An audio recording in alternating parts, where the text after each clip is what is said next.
The second book I wrote was called Quick and Nimble, and it was really about how to create a culture of innovation.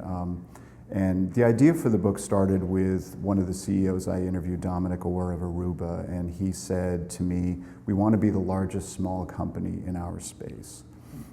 And I thought that was very interesting because obviously largest in terms of profits and revenue, smallest in terms of holding on to that small company feel. And what I ultimately used as the frame for the book was to try and answer the question, what are the things about culture, the things that if done well have an outsized positive impact, and if done badly or not at all have an outsized negative impact. I interviewed one CEO who, this great insight, he said, at the end of the day, there's only two kinds of companies.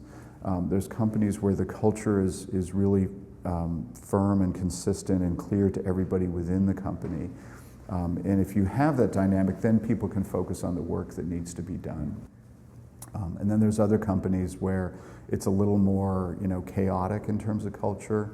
The values aren't clear, people are behaving in ways that might go against the culture, and that tends to focus people inward and on the internal politics and managing up and down and across and all that. So that's one of the reasons why I think it's so important to get the culture right, because again, it allows people to focus on the work, not the politics.